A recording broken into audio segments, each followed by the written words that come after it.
Um abraço. Vamos continuar no assunto? Vamos continuar no assunto, e a gente trouxe aqui da Abrafarma, que é a posição da Associação Brasileira de Redes de Farmácia, e você deu para perceber com o Sérgio aí conversando, de fato justificando o aumento, até um aumento abaixo do que realmente ele defende isso, que é um aumento abaixo do que realmente deveria ser, segundo o CEO da Abrafarma. E agora a gente está aqui com a gente a Ana Carolina Navarrete, que é coordenadora do Programa de Saúde do IDEC. Ana Carolina, prazer te receber aqui na Rádio Bandeirantes, obrigado por aceitar nosso convite, sei que você estava ouvindo o finalzinho aqui da entrevista com o Sérgio. Que dá para falar sobre esse aumento de pouco mais de 5% a partir do dia 1º de abril do preço dos remédios? Bom dia, Ana Carolina. Então, bom dia, gente. Bom dia, Felipe. Bom dia, Agostinho. É um grande prazer. Peguei o finalzinho, tive o prazer de ouvir também a fala do Sérgio, dessa discussão super complexa que é regulação de preço de medicamento. E, enfim, sobre a sua pergunta, o que esperar desse aumento, né? Primeiro, nenhum consumidor fica feliz de saber que vai ter aumento, né? Tá todo mundo preocupado aí com a questão das despesas, né? Tá difícil para todo mundo continuar fazendo pagamento. E medicamento é aquela coisa, né? Você não escolhe poder cortar da sua cesta. Você tem que comprar porque é um medicamento, é um produto essencial, é um produto que as pessoas não podem abrir mão de ter, né? É isso. Agora, Ana, prazer ter você aqui com a gente. A gente ouviu, né? Assim, numa discussão como essa, todo mundo tem o seu argumento, né? O problema é que estamos falando de um produto essencial, de um medicamento. Ninguém vai na farmácia para se divertir, né? Precisa comprar. E a gente sabe que nem sempre consegue levar tudo que precisa mesmo. E aí essa discussão sobre o aumento dos medicamentos, ela esbarra num ponto que o Sérgio disse que não faz sentido, que não é verdade. E que me parece que é um ponto que vocês destacam. Que é o formato com que esse índice age no preço final dos medicamentos. Porque, salvo engano, esse índice ele é aplicado no teto, no valor maior do medicamento, que, ao que parece, é muito maior do que o valor praticado no balcão. Então, se isso é verdade, o risco que acontece é o seguinte, que mesmo com esse aumento de 5,6%, na prática, o dono da farmácia vai poder aplicar muito mais do que isso, porque o preço dele, até chegar ao teto, pode aumentar 50%, 60%, 70%. O Sérgio disse que não é assim. Eu queria que você explicasse se de fato existe esse defeito, digamos, nesse formato de aumento de preço dos medicamentos. Ana? Claro, eu fico muito feliz com essa pergunta, porque na verdade o IDEC faz monitoramento de preço na ponta na farmácia desde 2008, né? E aí de 2021 para cá a gente começou a olhar também as compras públicas para ver se um fenômeno que a gente já tinha identificado desde 2008 também se verificava para a compra pública. E se verifica. O que acontece, né? Nos anos 90, a gente desenvolveu uma forma de você regular preço de medicamento, justamente porque ele é um bem essencial, que é fixar o preço máximo que ele pode ser comercializado no país. E a gente criou a CMED, que é a Câmara de Regulação do Mercado de Medicamentos, que é responsável por fixar esse preço de entrada. Mas o que acontece é que quando a gente fixa esse preço de entrada, ele é fixado numa determinada data, com um contexto, e a tendência é que com o passar do tempo, vem concorrência, outros produtores aparecem, o preço tende a baixar na realidade. Mas a CMED não conta com mecanismos para puxar esse teto para baixo. Então o que acontece é que passam 10 anos, 15 anos, 20 anos, o preço do medicamento no mercado até baixa, mas o limite ao qual ele pode aumentar não baixa. Não existe mecanismo hoje que permita essa revisão. E o teto, né, ele é reajustado só para cima. Então a gente só puxa o teto cada vez mais para cima. E é bem como você explicou, né? A CMED, ela fixa o teto e todo ano ela reajusta. O preço efetivamente praticado, ela reajusta o teto, né? Então vamos supor que tem um medicamento que hoje seja comercializado preço real mesmo, a R$30, com o teto a 120, né? O reajuste vai acontecer sobre o teto de 120. Ou seja, ele pode ir a 130, vamos supor nesse exemplo hipotético, tá? O medicamento, ele não vai aumentar 5%, não vai aumentar de 30% para 5% acima disso. Ele pode aumentar até 130%, até o teto. Então, esse aumento pode ser muito maior. Vai acontecer? Esse aumento vai ser muito maior que o autorizado pela CMED? Não necessariamente, mas ele pode ser muito maior. Isso gera problemas como o que a gente viu na pandemia, que foi a tempestade perfeita. Situações como problema de câmbio, abastecimento, enfim, tudo isso fez com que os preços subissem muito, em percentuais muito elevados, até faltou, né, estoque, enfim. E aí a gente percebeu que a regulação não consegue mais proteger. Então, embora ela tenha tido um papel muito importante nos anos 90 e nos anos 2000, ela hoje não consegue segurar abuso, né, e ela precisa ser aprimorada por causa disso. E, Ana, o CEO da Associação Brasileira de Redes de Farmácia falou que não era um aumento justo, na visão dele, né? Ele defendeu que 5,6%, pouco mais de 5%, não é o ideal. O IDEC também enxerga assim, que o aumento deveria ser ainda maior para o consumidor? Não, na verdade, o que é que a gente questiona, na verdade, gente, é o quanto a regulação permite ou não que o aumento seja justo. Porque a gente não está querendo, na verdade, cobrar ou achar que o preço deve ser X ou Y. O que a gente quer é que o preço seja justo. O que a gente percebe é que hoje, o panorama regulatório que a gente tem não protege contra abuso, né? A gente não está querendo dizer, o valor é tal ou o valor é tal, né?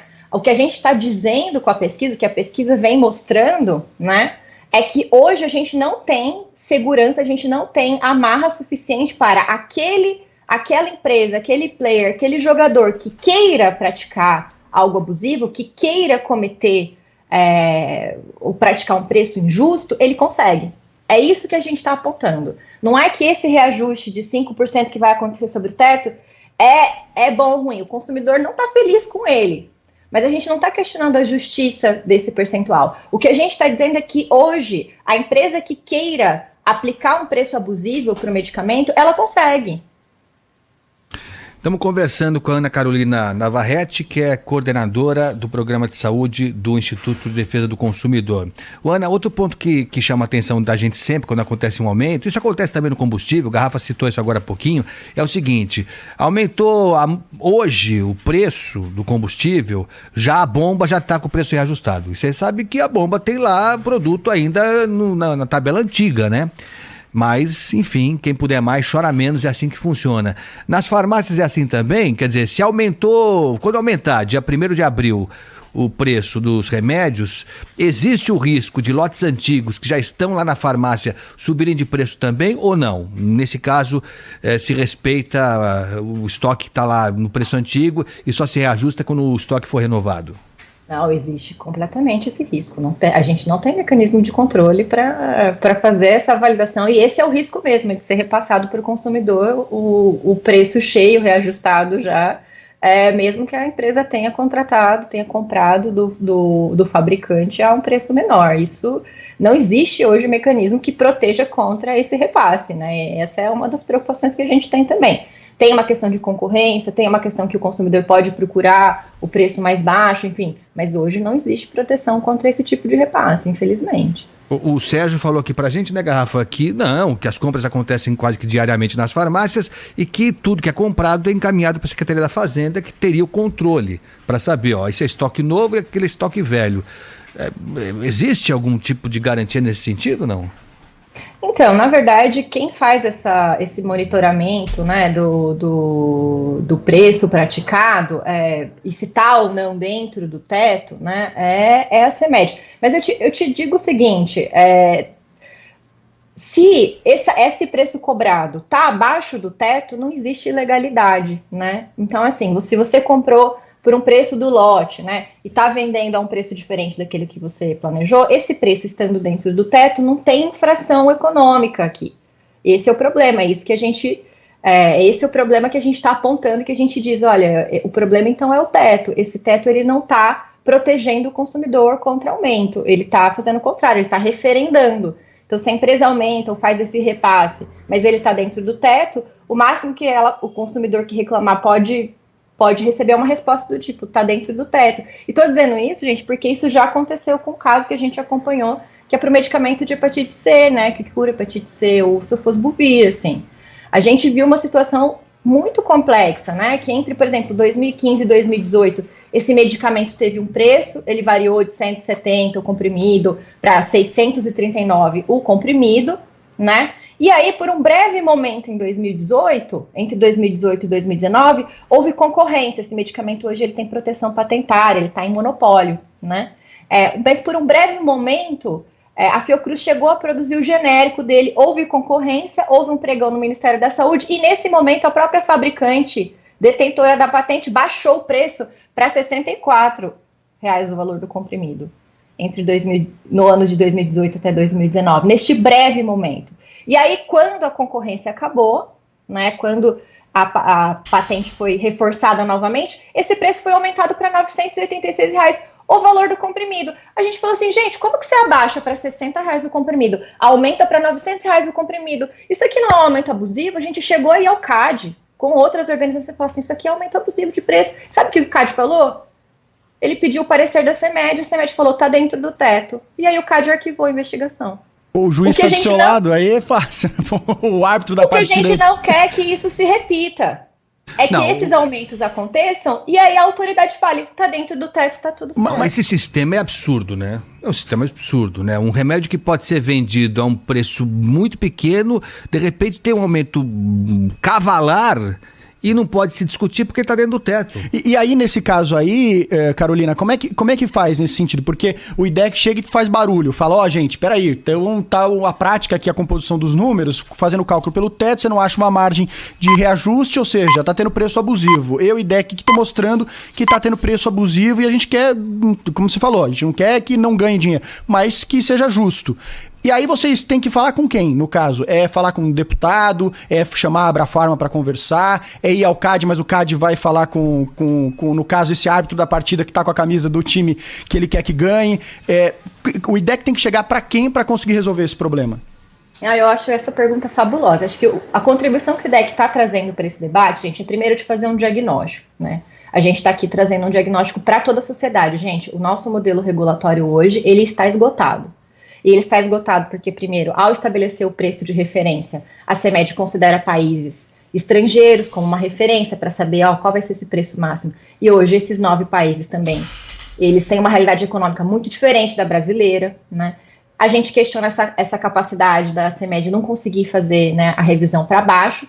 Essa é uma contribuição, é fazer o diagnóstico, né? Mas uma outra coisa que o IDEC contribui, acho que para esse debate também, vale muito e tem que conversar com todo mundo, é de levar essa proposta ao conhecimento das autoridades, né? Então a gente tem feito isso ao longo do tempo, de falar com o CAD, de mandar os resultados das pesquisas para a CEMED, de perguntar o que acontece quando alguns medicamentos são precificados primeiro a 6 milhões, primeiro a 2 milhões de reais, depois sobe para 9, depois desce para 6, que também isso aconteceu com o caso de um medicamento específico para tratar atrofia mielar espinhal. Enfim, essa é uma outra contribuição. Agora, o que a gente está feliz de saber é que uma parte do que a gente pediu foi a capital, assim.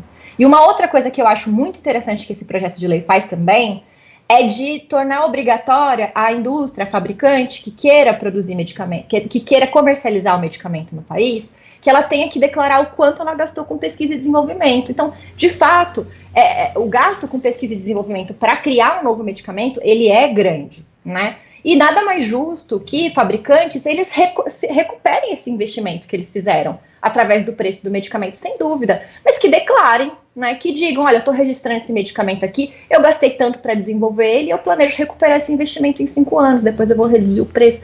E hoje não existe essa obrigação, então hoje o fabricante diz, gastei muito para desenvolver esse medicamento, então agora eu vou aumentar o preço, porque tem que ser caro mesmo.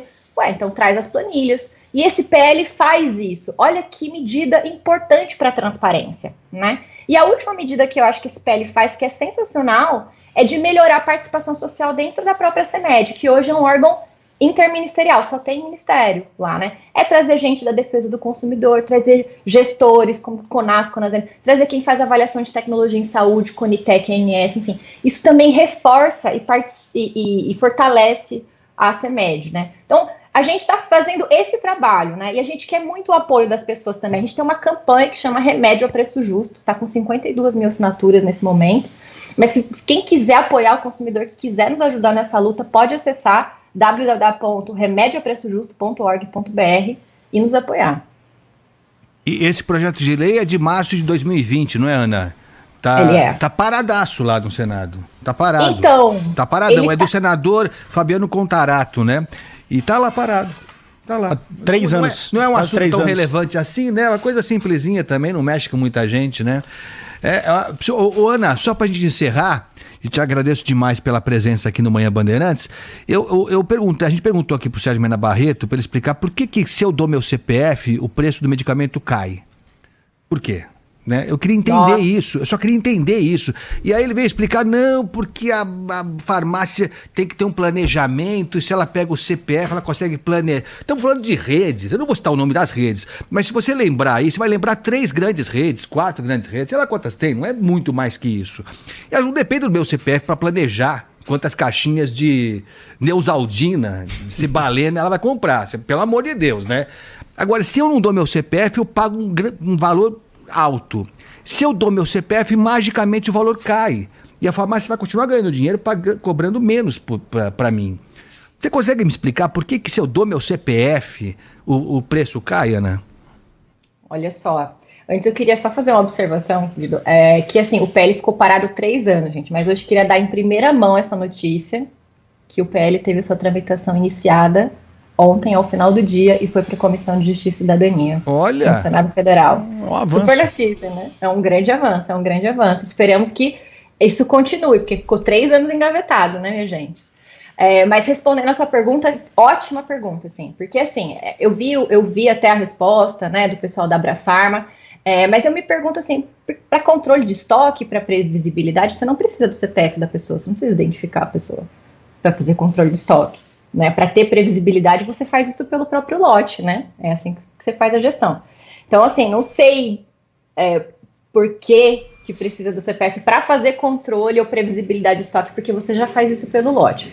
Mas o que a gente identificou na pesquisa também vai muito na linha dessa pergunta, sabe? Que é o seguinte, a gente descobriu que o preço do medicamento muda não é só com o desconto, é a forma como você compra o medicamento. Então, se você compra pelo site, se você vai no balcão ou liga, o preço é diferente.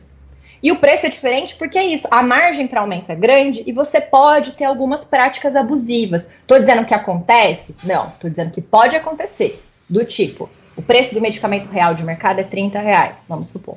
O teto dele é 150. Uma empresa que queira fazer alguma prática abusiva pode dizer, não, esse medicamento aqui é 80, mas se você me der o seu CPF, o desconto sai a 30, que é o valor real de mercado do medicamento. Hoje, o nosso panorama regulatório permite esse tipo de coisa. Percebam o perigo? E aí, por que o CPF, né? Então, a gente percebeu, primeiro, que existe essa possibilidade, essas diferenças de preços, dependendo da abordagem para a mesma farmácia. Se você compra no site para a mesma farmácia, ou se você vai no balcão, preço diferente. Se você dá o CPF, preço diferente. E a pergunta é, se você já daria o desconto, por que pedir o CPF? Para que usar, né? E a gente tem uma dificuldade muito grande de conseguir... a gente pergunta para as varejistas, né? Para que vocês usam o CPF? E a resposta vem muito numa linha de controle do estoque, mas que a gente já sabe que pode ser feita pelo lote. Tem uma outra discussão aqui, que é uma discussão que envolve proteção de dados, sim, contra vazamento, sim, né, que envolve também a gente não ter clareza hoje sobre de que maneira esse dado pessoal é utilizado. E tudo bem, mesmo que esse dado não vaze, a empresa é detentora dessa informação e ela pode cruzar essa informação com outros dados, né? Então eu vi aqui que vocês deram um exemplo, mas se você for na Praça da Sé comprar o DVD com CPF, a empresa pode fazer isso. Então ela tem os dados de compra daquele CPF, ela pode comprar outros bancos e cruzar ela mesma, né? E obter relações a partir disso. Lembrando que, assim, a varejista pode recolher o dado, né? A distribuidora pode recolher o dado também do usuário, e a fabricante também, o laboratório que produz também recolhe esse dado, né? E ninguém nunca diz claramente, assim, para que é usado. E essa é uma discussão tão séria que a NPD hoje, que é a autoridade, né, que regula a produção de dados no país, está investigando o uso de CPF em farmácia, né? E está com um relatório lá, está discutindo de que maneira vai tocar essa apuração, investigação ou ordenação do mercado e ainda não ofereceu uma resposta satisfatória à sociedade. O IDEC, inclusive, está esperando, né, que essa resposta chegue, né? Estamos todos esperando. Aliás, eu não sei quanto a você, viu, Garrafa? Eu não sei você, Ana Carolina, nosso ouvinte. Eu devia ficar feliz quando me dão um desconto. Eu devia ficar feliz, eu confesso a você. Que é legal o desconto. É muito ranzinho, mas me dá uma raiva, que eu falo assim, se podia vender por isso, por que eu não estava vendendo antes? Por que faz com que eu tenha que dar meu CPF para isso? Não, então agora, minha generosidade. Então você acaba de ganhar um desconto. Não consigo entender. Poupa tempo. É porque o seu dado vale isso, né? Vale, gente? não. Esse é o valor do dado. Algum valor agregado há de existir no CPF. Algum valor. Exato. E olha que loucura, né? A gente fala do CPF como uma dá ou não dá, mas assim, a gente identificou na pesquisa desconto para quem desse o dado, né, de R$100. Mais de R$100. Quem que pode escolher não dar seu CPF, gente? O desconto é R$100. Em média, 25% de desconto, gente. Quem que pode ficar renunciando? É o ICMS inteiro, praticamente, de desconto. Tá brincando.